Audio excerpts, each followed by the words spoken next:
Tonight at 10 on DC News Now. It's not responding to the bad situation, it's preventing the bad situation. Pushing for greater safety. The dangers rideshare drivers face every day. Hi, everyone. Heat advisories in place for you Tuesday. I have that forecast. It's coming up. The NATO Summit starts tomorrow in D.C. In Ukraine, Russia continues its brutal war. Ukraine coming into focus as Russia launches a new attack. But it won't be the only thing on the minds of world leaders. And we're watching potential impacts locally. We're going to do our best to prepare and take care of our community. Plus the worries from businesses tonight. Carjackings declining in D.C. What the U.S. Attorney says is behind that drop and the surprising trends they have found, especially among teens.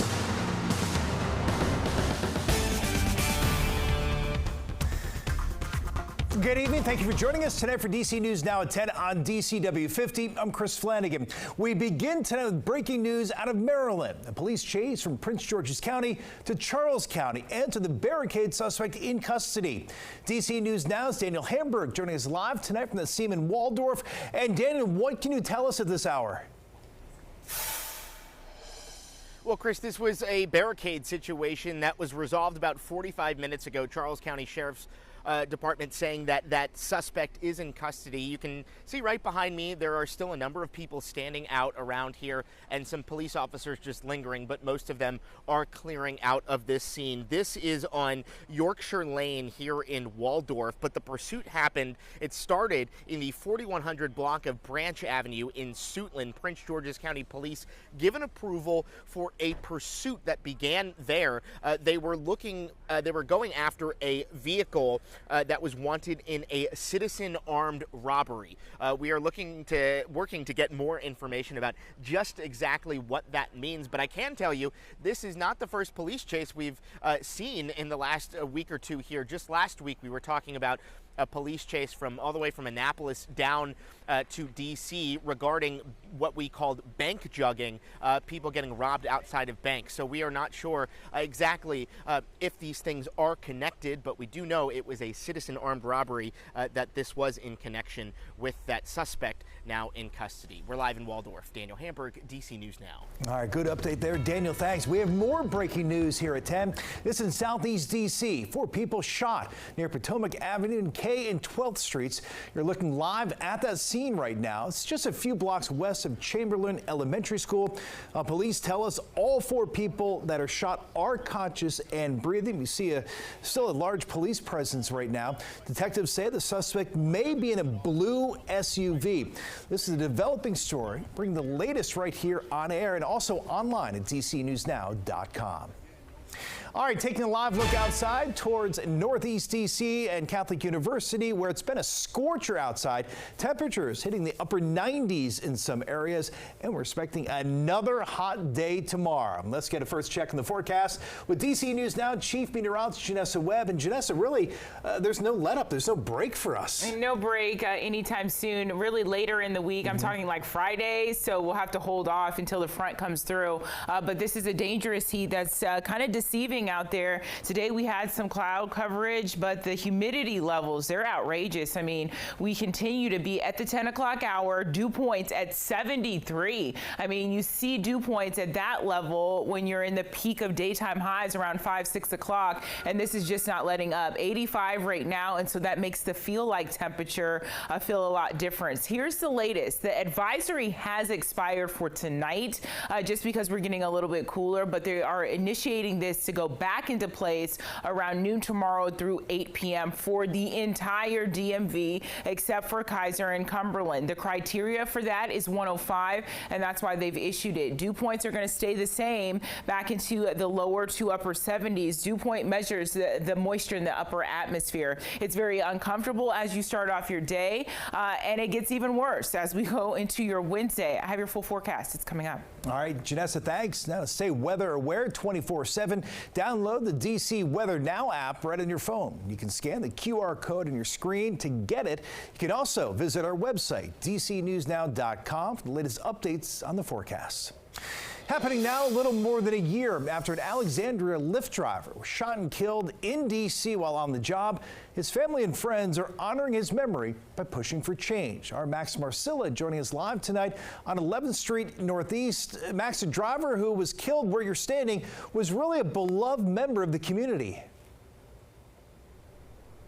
And Chris, not only was Nasrat Ahmad-Yar loved by the family and friends that he knew for years, but even people who just met him in a Lyft, they really liked him as well.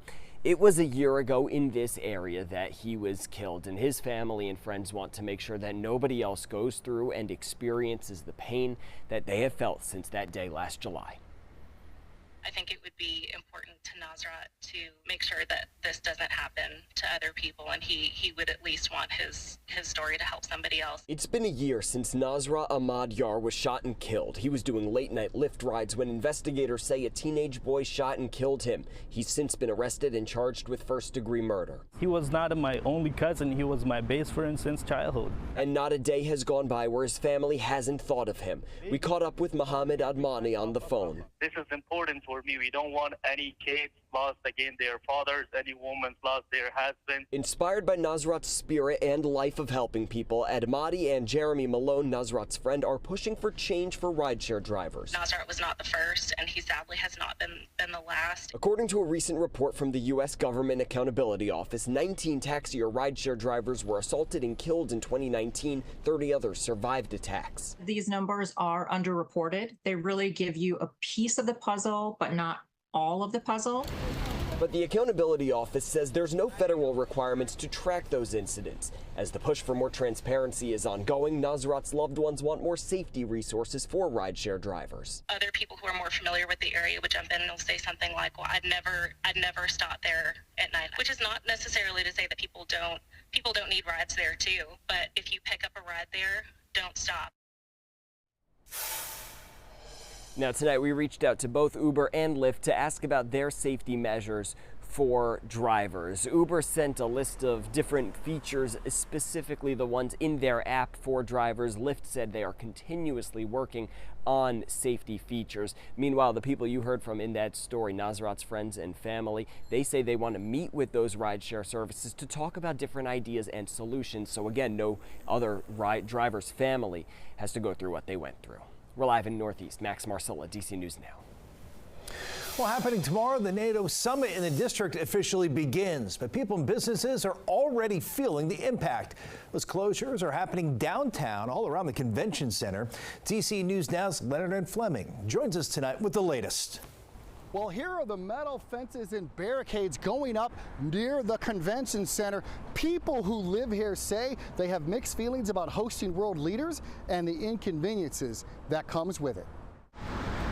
The NATO Summit is coming to D.C. Tuesday, and with that comes a heavy police presence, endless fencing as barricades, and a security perimeter that stretches for blocks. It's a bloody nightmare, to be honest. Debbie Goldman says she canceled her fitness class across from the Washington Convention Center for Wednesday because of the event. It is kind of scary. I can't imagine how the businesses feel. I mean, it's obviously a detriment to them. I'm just patient.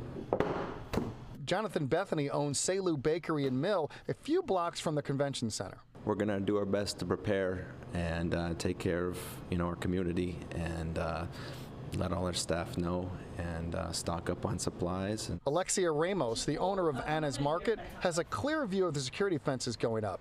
She says she's optimistic that her business may thrive this week. At the end of the day, the conference attendees, they have to eat. Other businesses are expecting to shut down, but we decided to go through it and keep it open. As long as people are able to walk on this block, we should be good to go. Streets like this one near the convention center will be closed off, as well as other summit locations. So be mindful of the traffic and pedestrian impacts throughout the city and through Thursday when the summit ends. Reporting from Northwest, Leonard N. Fleming, DC News Now. Back to you. All right, on the eve of tomorrow's summit, Russia launched a major missile attack in Ukraine this morning. That includes a strike on a children's hospital in Kyiv. Across the country, more than 30 people died and at least 150 more are injured. Right now, Ukraine is not part of NATO, but the White House says the summit will bring the country closer to joining the military alliance. Leaders are also expected to discuss further support for Ukraine. Well, carjackings in the district are reportedly down 46% compared to this time last year. Officials attributing that progress to years of collaboration with law enforcement agencies. All right, DC News Now's Marielle Carbone joining us live here in studio tonight. And Marielle, you've been breaking down the numbers. Yeah, Chris, we're taking a look at where some of those carjackings stand over the last few years. And in June of 2022, there was 39 carjackings. That number skyrocketed to 140 cases the next year. This year, they are down again, 31 cases. That is a 78% drop. Officials hoping this is the start of a new trend. So far this year, D.C. has had its share of high-profile carjacking cases. In January, former Trump official Mike Gill was shot and killed in a carjacking spree. In June, Leslie Gaines was killed in a crash after an SUV was carjacked at MedStar Washington Hospital with her in it. Despite that, we are on the right path. According to U.S. Attorney Matt Graves, the district is making progress. Carjacking cases are down 46% year-to-date, with just 31 carjackings reported this June. That's compared to 140 cases last June. He credits this progress to DC's carjacking task force, a team of detectives focused exclusively on carjackings and related crimes. Since its formation, the task force identified several key trends and issues. First, most carjackings were simply for the purpose of joyriding. Also prevalent, cases where the car was sold or used for another crime. Plus, the surge is influenced by juveniles, with a small group driving the trend. Anyone telling our youth that carjacking is not a big deal and that carjacked vehicles are free cars are lying to them. Graves says he's encouraging other officials to charge 16 and 17-year-olds who commit multiple armed carjackings as adults. That carjacking doesn't give you a free car, it gives you a fast pass to jail. And Graves says that no one went into law enforcement wanting to prosecute teenagers as adults, but he says if we want to see the numbers continue to trend down, then the teens that are what he called turbocharging the trend need to be held accountable. In studio, I'm Marielle Carbone, DC News Now. All right.